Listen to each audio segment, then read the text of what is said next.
no ano de 1973 e até abril de 74, havia um movimento de lutas, de greves, de manifestações, um pouco por todo o país, mas sobretudo centradas nas grandes zonas metropolitanas de Lisboa e do Porto. Isto criou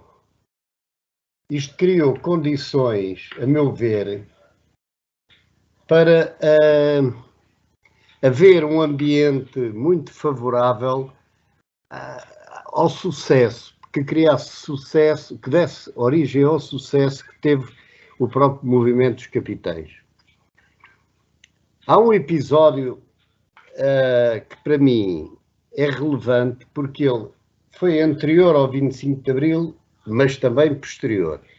Foi a luta das mulheres operárias do material elétrico. Havia um conjunto de cerca de 5.000 mulheres espalhadas por algumas empresas americanas e alemãs e inglesas também,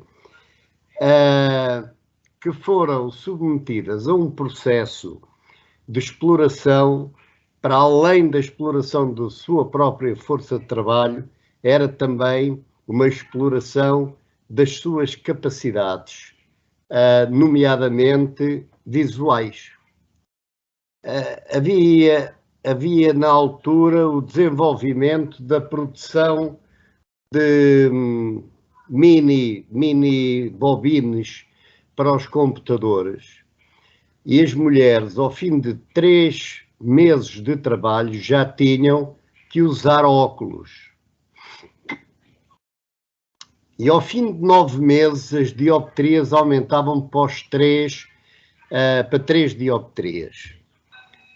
Houve, da parte do Sindicato dos Eletricistas, um processo de levar até às trabalhadoras um contrato coletivo de trabalho e propor-lhes que lutassem por ele.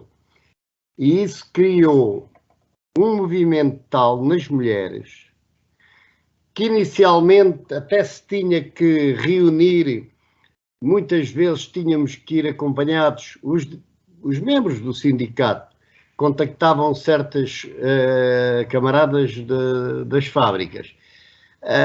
Tínhamos que ir acompanhados das nossas companheiras a um café ou uma taberna, na altura, isto ainda havia tabernas, com os companheiros dessas camaradas de trabalho, para que elas pudessem tomar conhecimento deste objetivo, que era o contrato coletivo de trabalho.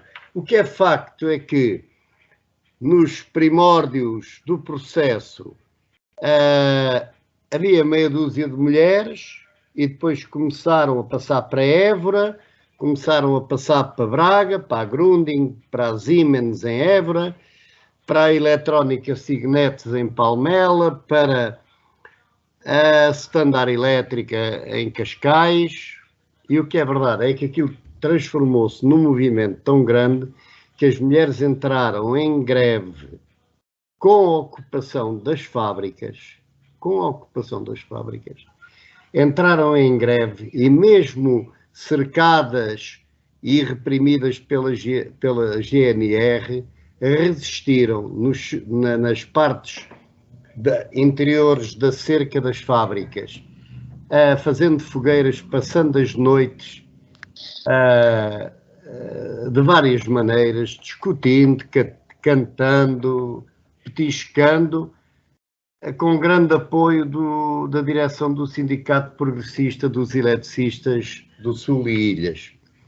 Conseguimos também, enfim, foi conseguido também a colaboração do Sindicato dos Eletricistas do Centro, porque o Sindicato dos Eletricistas do Norte era um sindicato marcadamente fascista, impossível de ter qualquer conversa com essa gente.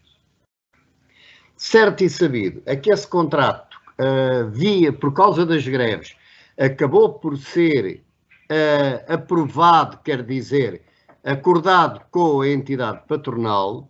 Repare-se uma coisa. estas fábricas do material elétrico, algumas que eu referi, elas vinham, os americanos, por exemplo, chegavam aqui, sobretudo na margem sul do Tejo, criavam pavilhões facilmente montáveis e desmontáveis.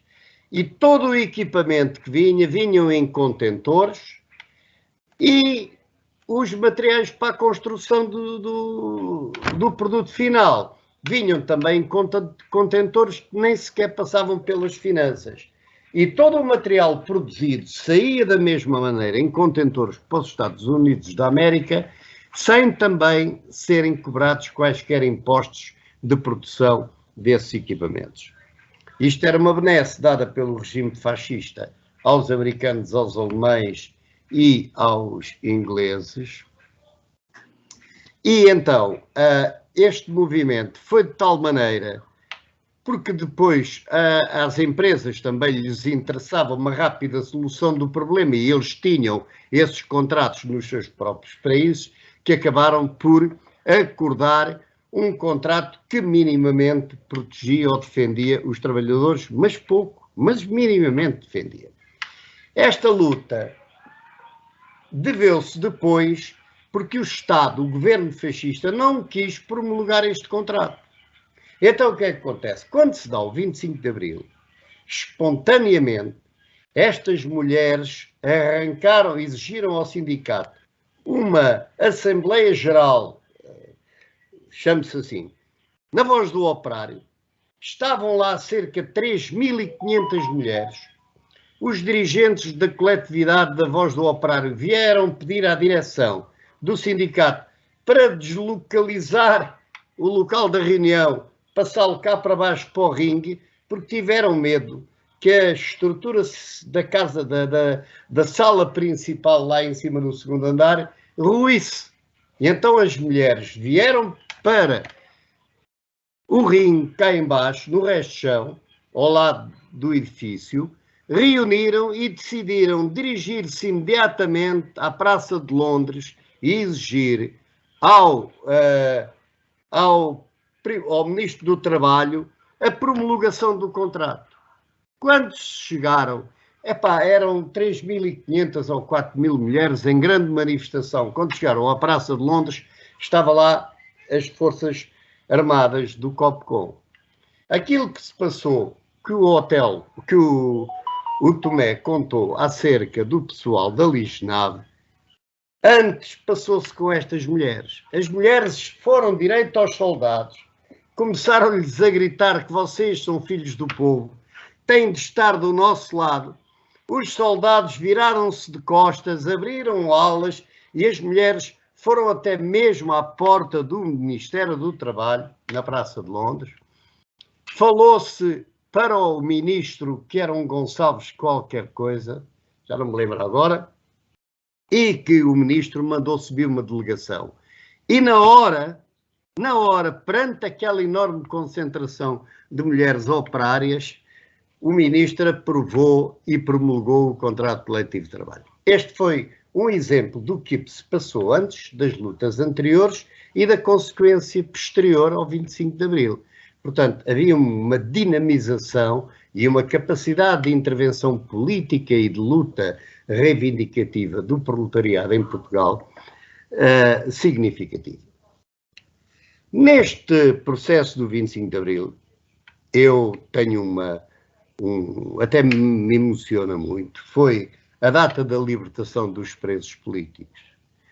Uma movimentação enorme de pessoas que se dirigiram para as portas das prisões de Caxias e Peniche e obrigaram o sistema, o que estava, sei lá se é sistema, aquilo que existia depois do 25 de Abril, logo ali à saída, e obrigaram à libertação dos companheiros, ainda com algumas reticências de quem ainda estava lá no poder, do FMA, Spínolas e companhias, que faziam umas exigências absolutamente disparatadas, e esta população conseguiu pôr na rua os nossos camaradas que estavam presos políticos. Outros episódios, eu estive presente no mesmo dia que o meu pai telefonou-me, era 5h30 da manhã. Ora, eu normalmente levantava-me 5:45 para ir para o trabalho. E o meu pai telefonou-me às 5:30 da manhã e disse: ó Vladimir, olha que há um golpe, a gente não sabe se é de esquerda, se é de direita, mas é um golpe militar, as tropas estão na rua, mas tudo leva a entender que é de esquerda. Eu arranquei para o trabalho e quando cheguei à Avenida 24 de Julho tive que ser desviado para a Infante Santo, não me deixaram seguir para o Castré. E a minha empresa ficava no Camões, onde eu ia buscar, era um armazém, onde eu ia buscar materiais. Realmente foi impressionante. Eu comecei a ver, deixei o carrito, que eu tinha um carro da empresa me atribuído, deixei o carrito ali estacionado e dirigi-me para onde me diziam que estava a concentração, que era na Praça do Comércio. Bem, pelo caminho encontrei polícias, GNRs, metidos atrás dos jipes, atrás de carros, a comunicarem, a dizer que que a população era grande. Eu comecei a perceber que os gajos estavam todos cheios de medo. Nem levantavam as cabeças acima dos carros. Continuo a descer e vou à Praça do Comércio e aquilo de facto foi, francamente, foi uma coisa inesquecível que eu nunca mais consigo, nem sequer consigo expressar por palavras.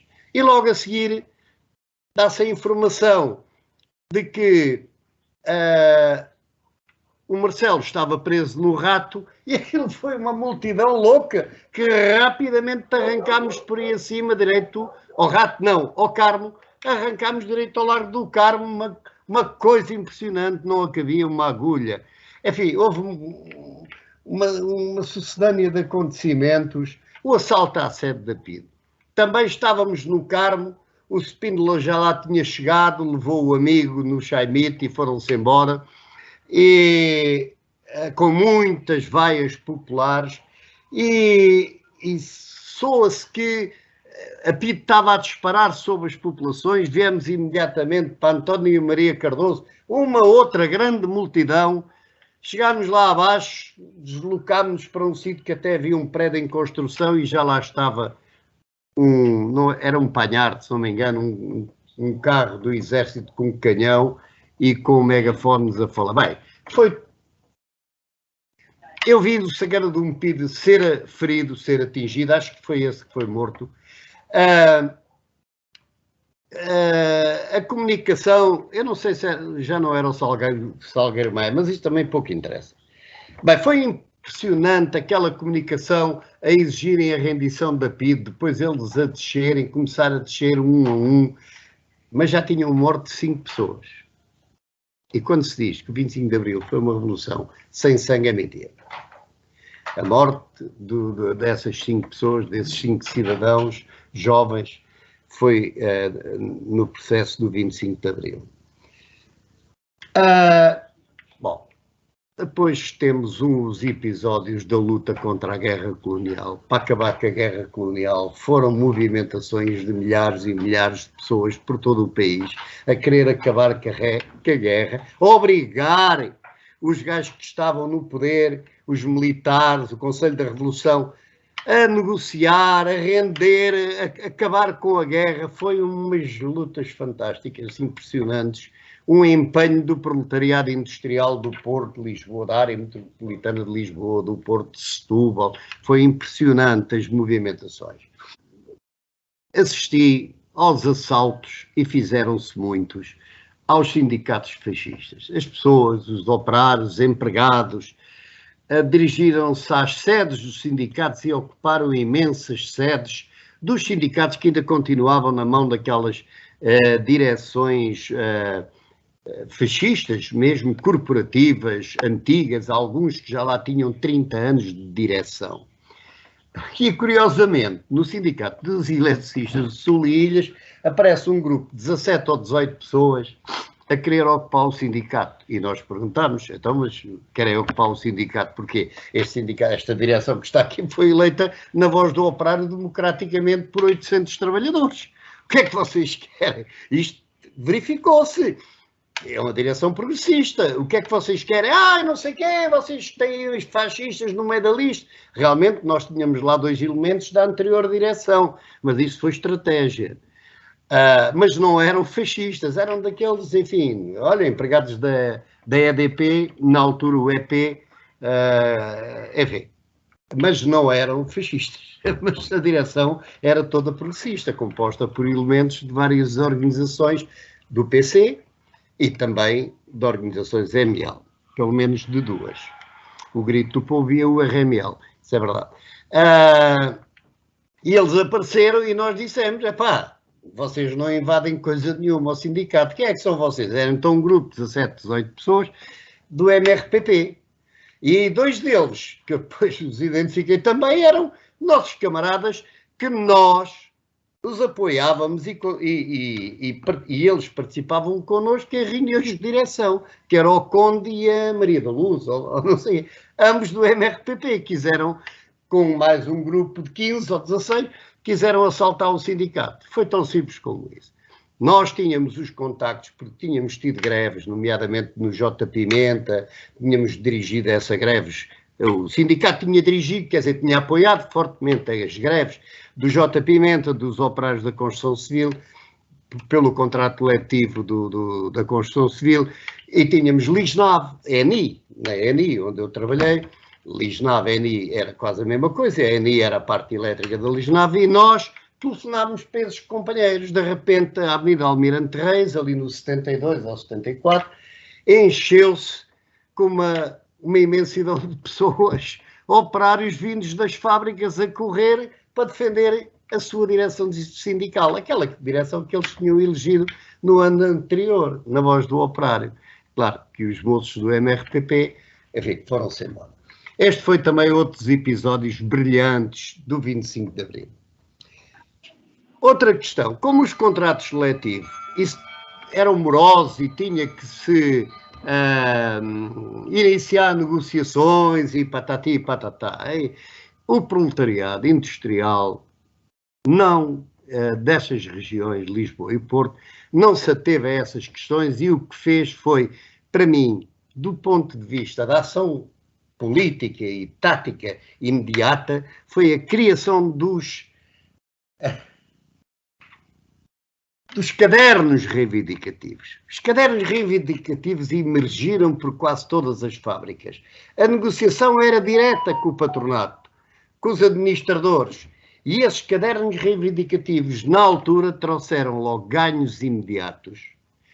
Mesmo naquelas empresas, enfim, que muito burocratizadas e não sei o quê, mas a disposição a disposição do proletariado e a vontade de lutar pelos seus direitos, coisa que ansiavam há muitos, muitos anos, fez com que muitos desses cadernos reivindicativos fossem aprovados.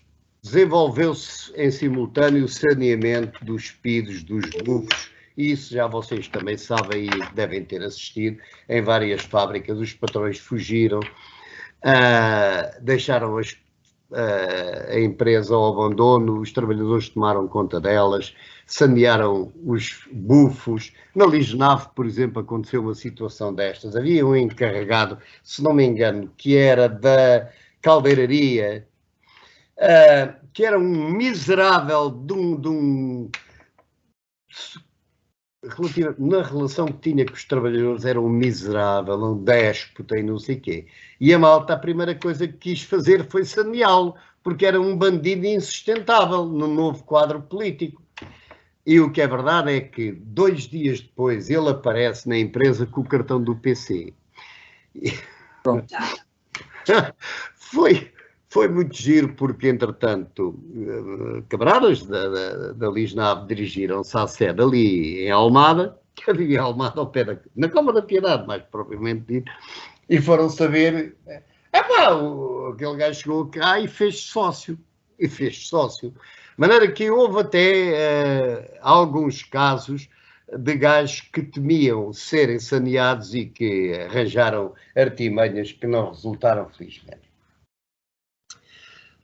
Bom, depois há uma coisa que... Este é um período inicial do 25 de Abril, em que era completamente incontrolável o movimento. Ele agia espontaneamente e também agia em consonância com a existência já antes do 25 de Abril de organizações políticas PCs e também marxistas-leninistas em muitas fábricas.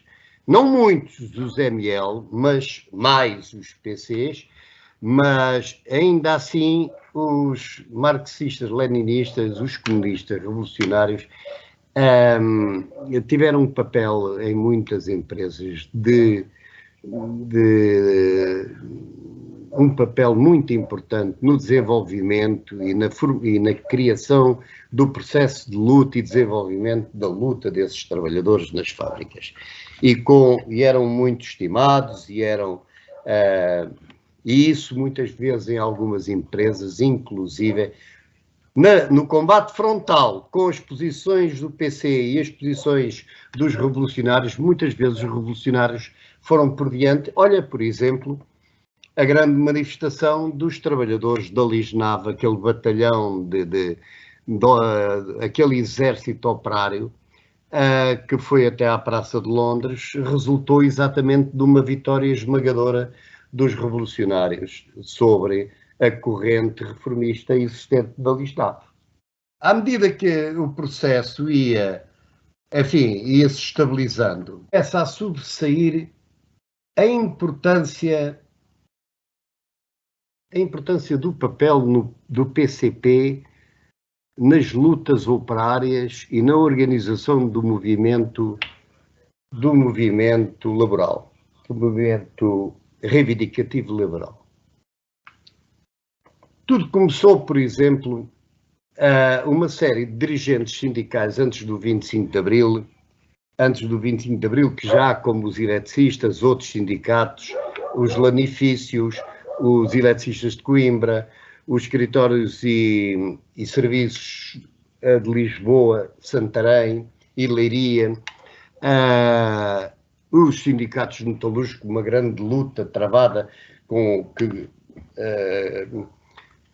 que terminou com um grande plenário dos operários da TAP no pavilhão do Benfica, do Sport Lisboa e Benfica, fortemente reprimido pela polícia de choque, com muita violência, que levou o nosso camarada, que é o Santos Júnior, se não me engano era o Santos Júnior, teve que fugir para o estrangeiro, mas esse proletariado na TAP conseguiu até alcançar vitórias agora. Mas estes gajos do PC, e é mesmo assim, estes gajos do PC, conseguiram, eles já tinham uma certa força, uma força considerável na intersindical clandestina, mas aí nós, os reformistas e os revolucionários, até se davam bem. Aliás, eu praticamente, politicamente, sempre me dei bem com o pessoal do PC, por isso aderi com 16, 17 anos ao PC, e só quando eu consegui perceber que o PC não era aquilo que eu queria, e quando comecei a ter conhecimento de novos horizontes mais revolucionários, é que eu saí, com 21 anos. Mas dava-me bem com os militantes do PC que estavam na CGTP, na intersindical clandestina.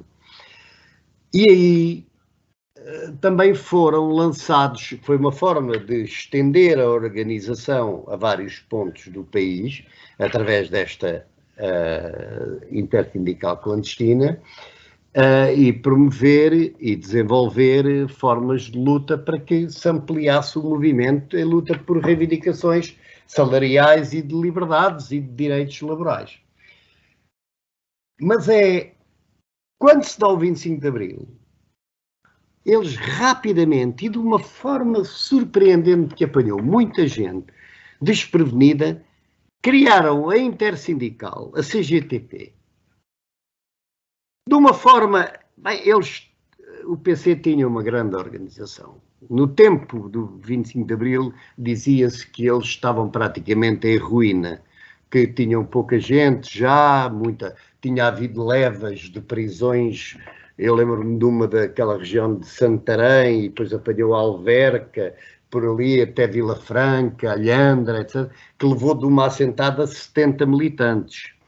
Aquilo deixou o partido um bocado debilitado. Mas o que é facto é que depois do 25 de Abril eles surgiram com uma pujança de tal modo que criaram, fundaram a intersindical CGTP e excluíram uma grande parte dos sindicalistas que se tinham destacado no anos do 25 de Abril.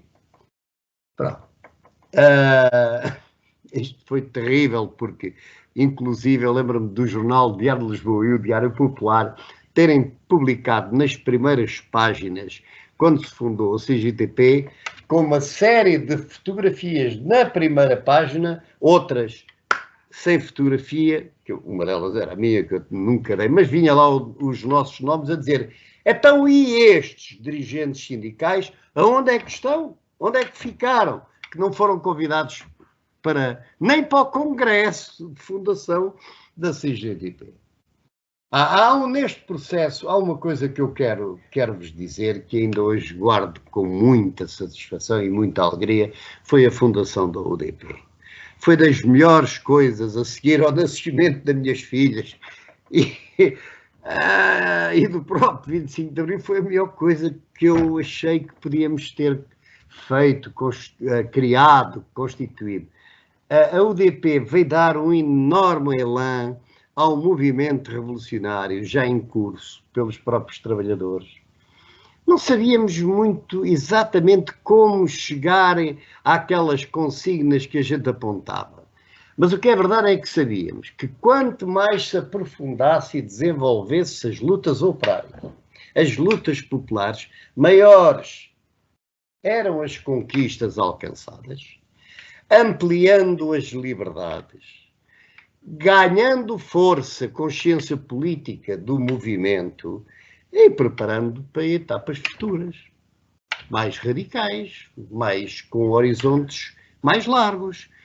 E, pelo menos, este objetivo, a UDP estava a contribuir para que ele acontecesse e para se desenvolvesse.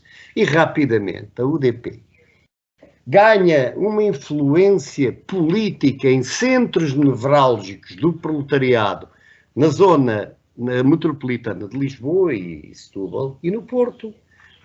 Realmente tem muita influência de estudantes, pequena burguesia radical, malta, estudantes intelectuais, mas ao nível do proletariado, ao ponto de, nessa marcha da Liga 9, esses que eram muito pouquinhos, mas com a criação da UDP se ergueram e se levantaram, conseguiram fazer prevalecer a ideia de marchar sobre o Ministério do Trabalho na Praça de Londres.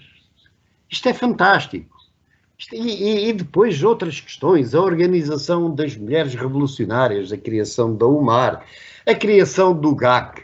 O GAC era um instrumento da música. Ainda outro dia ali em Grândola me encontrei com o Carlos Guerreiro e já me encontrei com o Eduardo Paz Mamed e com outros companheiros para relembrar certos períodos dessa altura.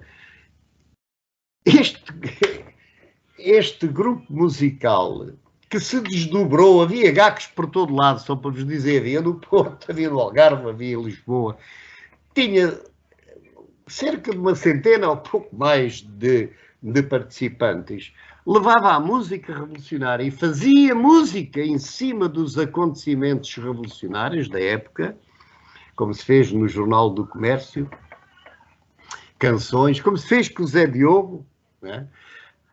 E teve um papel cultural muito importante.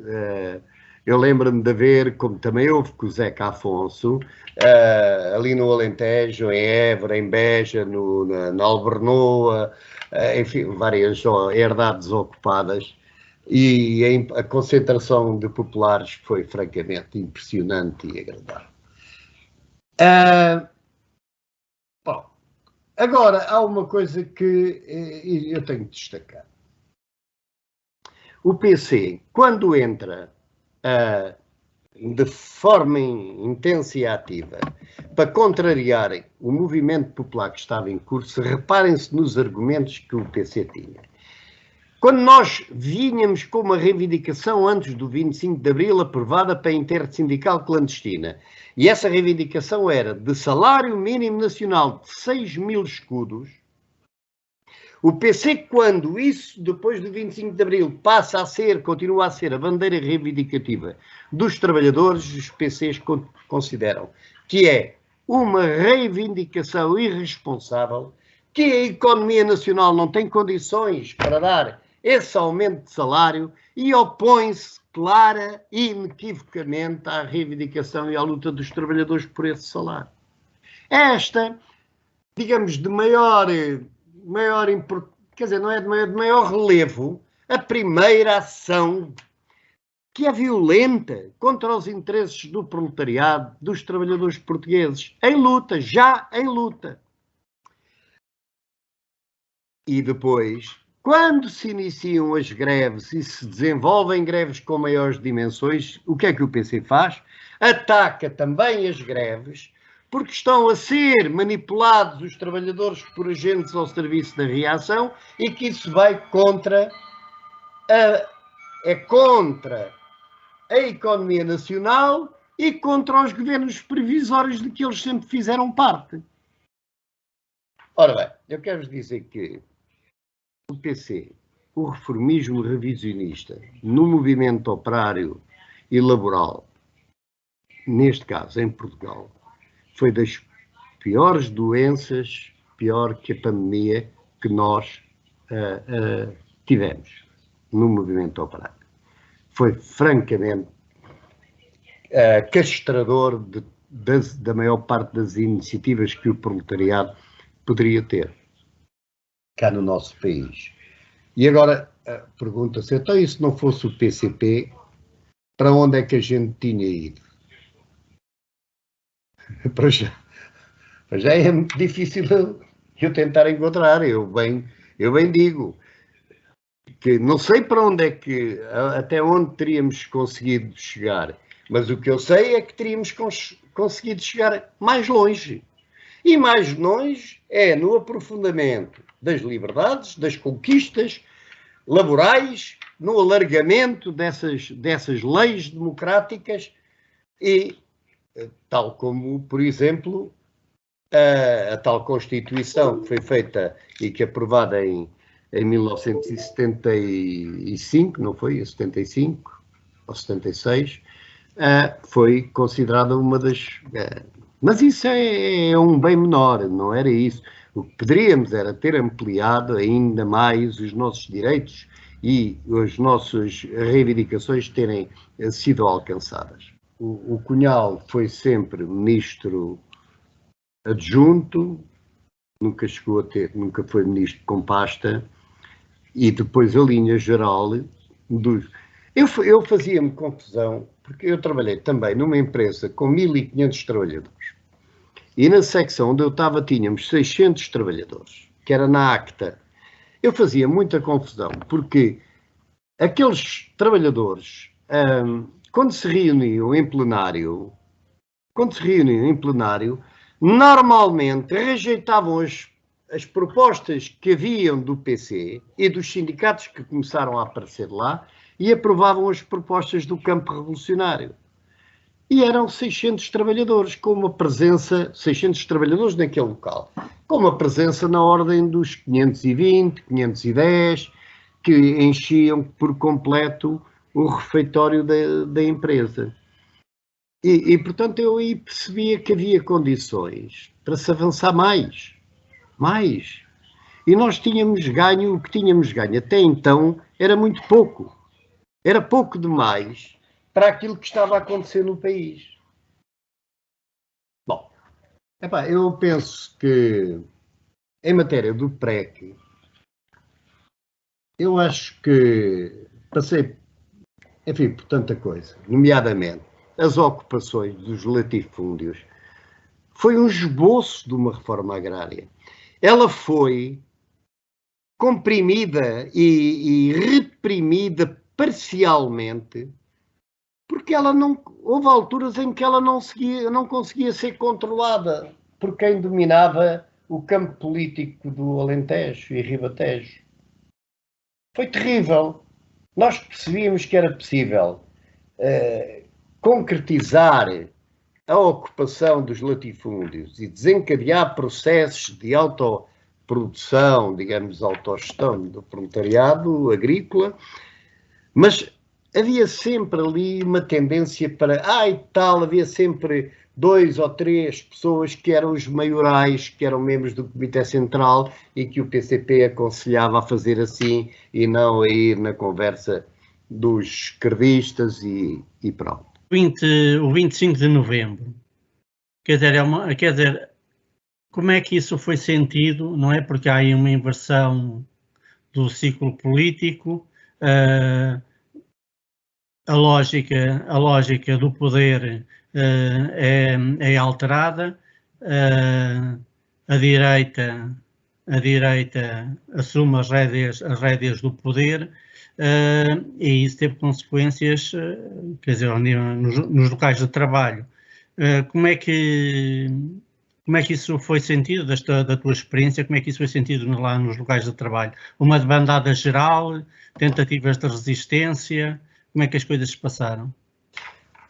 Olha, em primeiro lugar, e isso faltava-me aqui, nós tivemos um episódio na margem sul francamente surpreendente. Quer dizer, surpreendente para muita gente. O Forte da Almada foi obrigada a...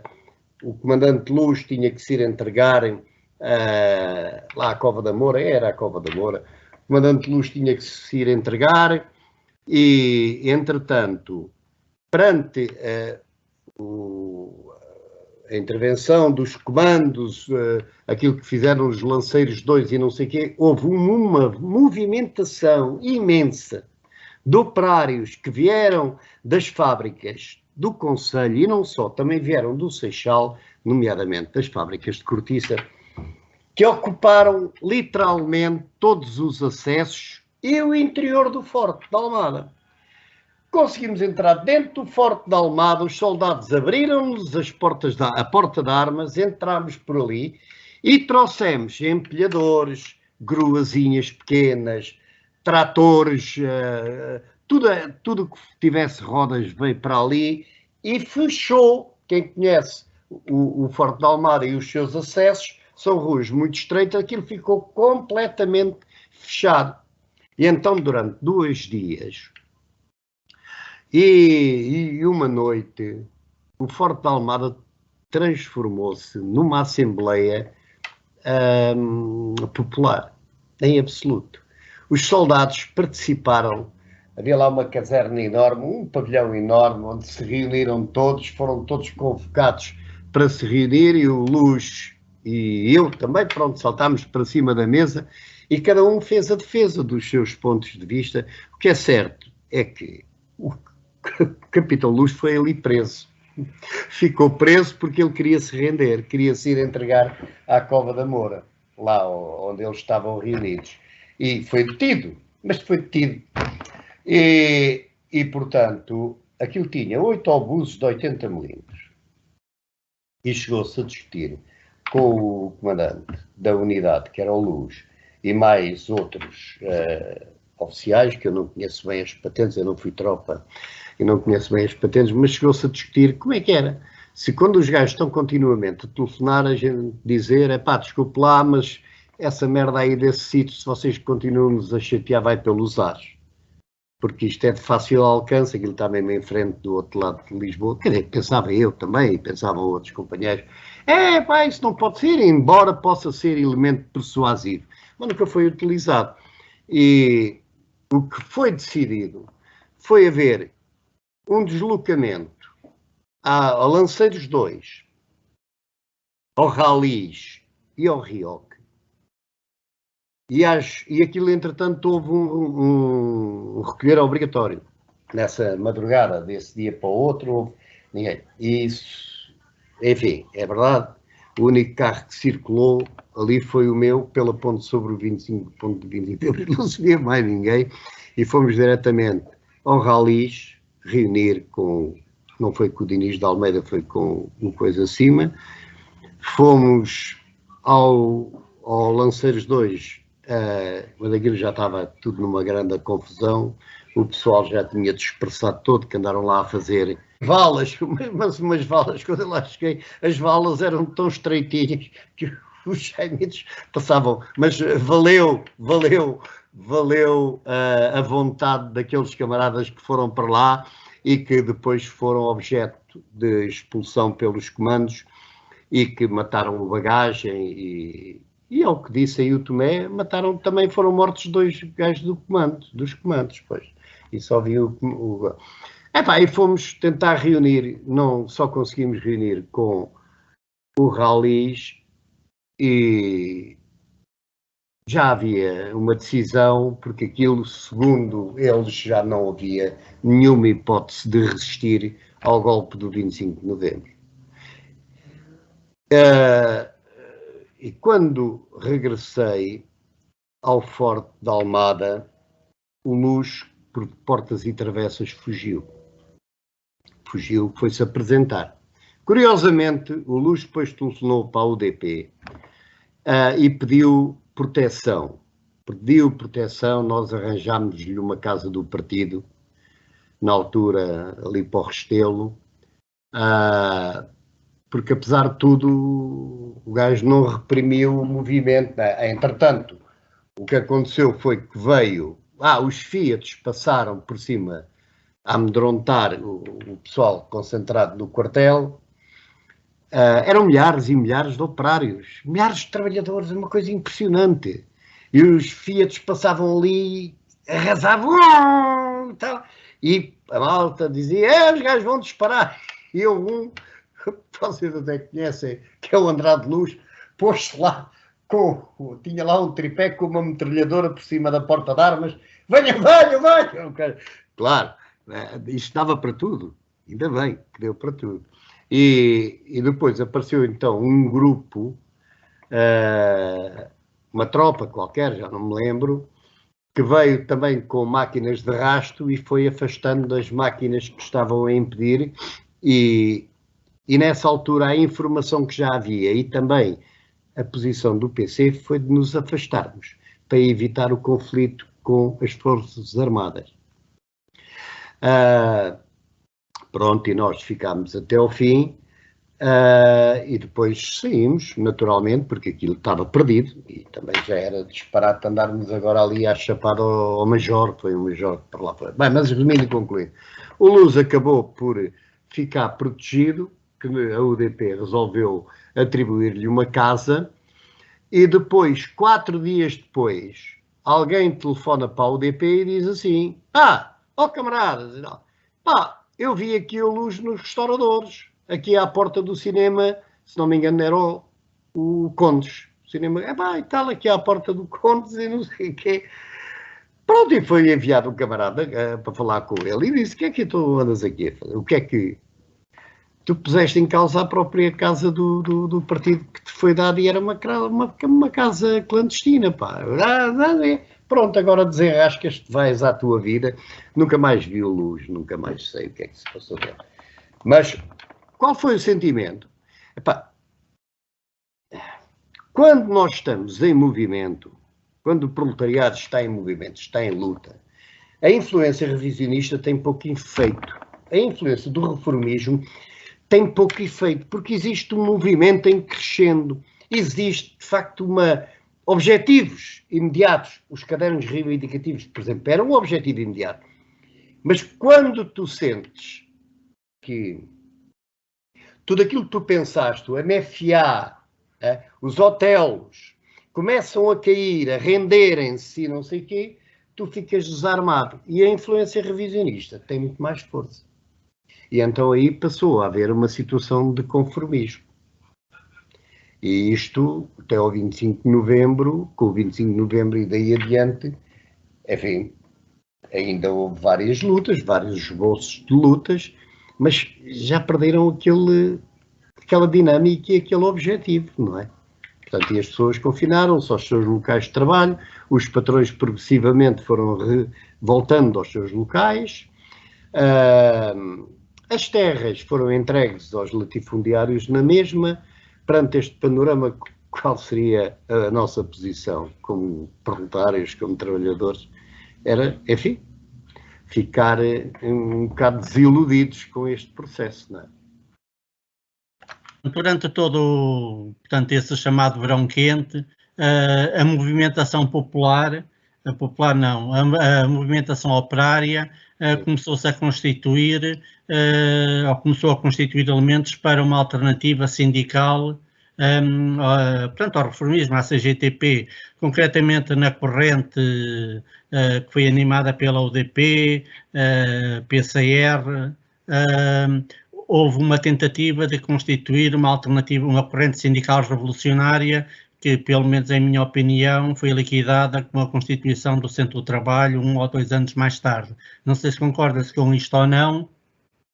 Eu, sobre a questão da CGTP, eu também alinhei na chamada unicidade sindical, e isto foi um grande disparate que nós fizemos.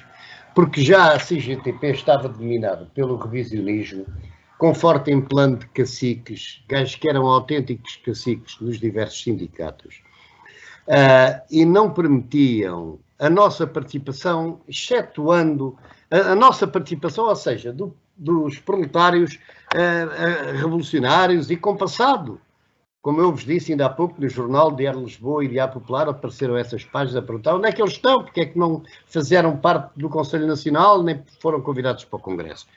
E nós andámos ali a fazer o frete aos revisionistas num apoio à unicidade sindical e contra a UGT, curiosamente, criada na carta aberta por um gajo que na altura, antes do 25 de Abril, era meu camarada e dizia-se maoísta, assim, em segredo, antes do 25 de Abril, que era o Maldonado Gonelha. E esse gajo era o presidente da Assembleia Geral do nosso sindicato, dos eletricistas. E ele foi, a primeira coisa que ele fez, quando se deu o 25 de Abril e se agrupou ao PS, foi dar cabo do nosso companheiro e grande companheiro, Marcelo Curto, que era o advogado do nosso sindicato e que foi no governo do PS, foi o ministro do Trabalho. E o Maldonado Gonelha, como o Marcelo era amigo do Maldonado Gonelha, foi para secretário de Estado. E a primeira coisa que ele fez foi dar um golpe.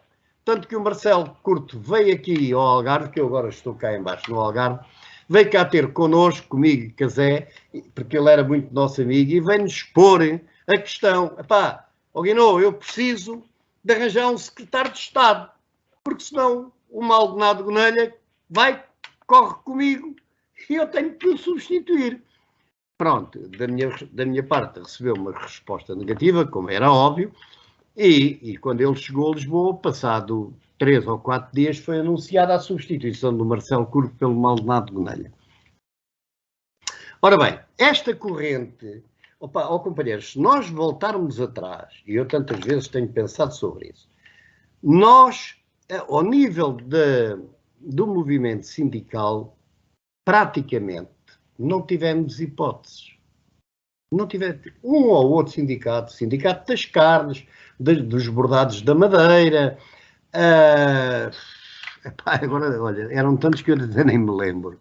Eram muito poucos, com muito pouca influência no proletariado, e tínhamos esta coisa, era que nós, no fundo, apoiávamos aquela estrutura sindical lutando contra o desfazer da unicidade sindical. Isso foi um disparate. Também é porque, olha, ainda hoje não percebo. E eu alinhei nisso. Aliás, a minha experiência em França, quando eu lá tive 2 anos e trabalhei na CGT, no secretariado para os trabalhadores imigrantes, eu percebi que ali não havia hipótese. Qualquer movimento sindical que surgisse, a CGT dominava-os. Tinha lá a UGT também, era a UGT que lá havia, e havia não sei o que operar.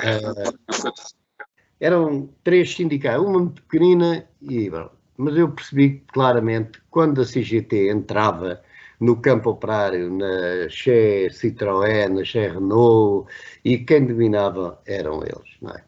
Bom, agora os tempos são outros. Agora os tempos são outros. Se percebermos bem, a CGTP agora é um esboço da organização sindical e situa-se nos campos da função pública, ainda que ainda tem alguns sindicalizados, e nos professores, que ainda tem alguma dinâmica. Mas ao nível do proletariado industrial, eu estou convencido que a CGTP tem muito poucos sócios dessa central sindical. Aliás, a minha companheira recebeu aqui há uns anos uma carta do sindicato dela a perguntar se ela queria ser candidata a dirigente sindical, porque eles estavam sem pessoas capazes estão disponíveis para serem delegados sindicais. E ela já era conotada com a malta dita esquerdista, não é? Dos MLs, não é? Quem é que acham que tomou a iniciativa de fazer do 25 de novembro? A direita ou a esquerda ou as duas correntes? As informações que tinha na altura, reparem uma coisa, isto aqui, num dada altura, em que o movimento estava em alta, o movimento revolucionário, operário e laboral e popular, até reuniões se fez entre o embaixador americano e o embaixador russo. Havia aqui a Rússia, ou a União Soviética na altura, e havia negociações para que isto fosse contido. O próprio movimento estava a ser cerceado na sua progressão por entendimentos americano-soviéticos. Mas isso foi até divulgado, enfim, se calhar não tanto como seria desejado e com mais pormenores. Mas essas reuniões foram feitas ao PC, não interessava fazer-se aqui uma revolução, porque o PC há muito que não desejava uma revolução em Portugal. E note-se as estratégias e as táticas definidas pelo PCP durante anos, através dos seus congressos, era sempre ou pela unidade dos portugueses honrados, ou era dos antifascistas. O PC sempre foi, essencialmente, como dizia o nosso camarada Francisco Martins Rodrigues, o PC e o Álvaro Cunhal sempre foi um antifascista. Ele nunca foi um comunista, um revolucionário de bitola. Não, era um antifascista. E o PC nunca quis movimentos revolucionários e revoluções, para além daquilo que lhe garantia uma certa participação num governo, alguns direitos, domínio de uma intersindical ou de uma central sindical com alguma importância. Mas eu vou-vos dizer, também me surpreendeu. O PC nas primeiras eleições teve 17%. Logo aí, eu estava convencido, pelo ambiente de trabalho que eu tive durante tantos anos nas fábricas, eu estava convencido que aquela gente era simpatizante, objetivamente eram simpatizantes do PC. Eu estava convencido que o PC teria uma votação, não direi maioritária, mas considerável, acima dos 20%, muito próximo dos 30%. A mim surpreendeu-me com toda a franqueza. E depois, a partir daí, se verifica que o PC veio a descer até à situação em que hoje se encontra. Quando se deu o 25 de Abril, nós estávamos organizados em pequenos grupos chamados comunistas, ML e não sei o quê. O que é verdade é que quando nós surgimos no 25 de Abril, a nossa força era inexpressiva, não era uma força significativa, capaz, tínhamos alguma influência. Por exemplo, uma das organizações o RNL tinha uma célula de 9 elementos dentro da Lisnave. Ora, a Lisnave, eu cheguei a trabalhar na Lisnave com 13 mil pessoas. Não é? Eu, quando trabalhei na Lisnave, tirando a Lisnave, mais os empreiteiros de várias, a MAG, que eu tinha lá a trabalhar também, depois mudei-me para a Lisnave, a MAG, a Lisnave e outras empresas ultrapassavam os 13.000 trabalhadores dentro da Lisnave. E nós tínhamos uma célula de 9 elementos. Isto quer dizer que depois do 25 de Abril, e isto foi também para mim uma manifestação, um grande contentamento, fui contactado por um companheiro que na altura pertencia ao PCP-ML no interior, que ele também era meu camarada do Sindicato dos Eletricistas. Como eu vos disse, havia várias pessoas de várias correntes políticas, de opinião e políticas dentro do Sindicato dos Eletricistas e também dentro da intersindical. A clandestina, nomeadamente o Vítor Guinote, que era dos Químicos, que era também um sindicato progressista. Havia muita... E fui contactado, tal, Guinote e tal, tu não queres participar numa reunião com os camaradas que saíram da prisão, o Chico Martins, o Polido e tal, que eles querem fazer uma reunião com a Malta ML e tal. Claro, sim, fomos. Bom, quando nós chegámos à representação da URML, quando chegou lá a essa reunião, estava também o CARP-ML, estava o CCR, o CARP-ML, a URML e o PCP-ML. Nessa reunião, o PCP-ML afastou-se porque disse claramente: não, nós já somos partido, se vocês quiserem, integrem-se no partido. Mas os restantes membros que lá ficaram, a primeira coisa que disseram é: vamos embora acabar com estes grupelhos, que isto não serve para nada. Rigorosamente para nada. Vamos acabar com isto. E foi, de facto, essa ideia que ficou ali decidida. Vamos avançar para a unificação e vamos tentar contactar com o pessoal do OCMLP para, no sentido de também nos aproximarmos, para avançarmos numa organização para a construção do Partido Comunista. Nós demorámos muito tempo a constituir o Partido Comunista Português reconstruído. Demorámos muito tempo, muitas discussões, muitas conversas, muitos debates sobre estratégia, sobre política, aprofundar o que é que tinha estado mal e o que é que tinha estado bem, o que é que se passou na União Soviética, o que é que se estava a passar, enfim, nos outros países onde havia sido feitas revoluções. Demorámos muito tempo. Se não fosse a UDP, não teríamos acompanhado de certa maneira e apoiado também de certa maneira o próprio processo evolutivo e revolucionário que sofreu o 25 de Abril. Mas hoje é a mesma história. Nós hoje continuamos com as calças em baixo. O movimento operário, o proletariado português não tem uma organização política revolucionária, consequente. Existem para aí grupos, rapazitos com boas intenções, que fazem isto, aquilo e aquilo outro, e que não passam também de meia dúzia de companheiros que se reúnem para conversar, mas não temos a intenção, não existe a intenção de se criar um partido comunista em Portugal. Não existe. Mas muita gente diz que ainda é cedo. Acham que ainda é cedo para se pensar na reconstrução de um partido comunista ou na criação de um partido. Cedo. Já era tarde. Muito antes do 25 de Abril já foi tarde. Já foi tarde. E mesmo assim os camaradas Chico e Polido e Rui ainda esboçaram avançar para essa coisa ainda muito, muito antes do 25 de Abril. E depois, é claro, sim, tiveram azar. Mas nós temos condições. E sem um partido comunista, uma organização revolucionária comunista que discuta a estratégia, a linha geral para o movimento, que faça análises capazes de serem entendidos pelo proletariado, nós não vamos a lado nenhum.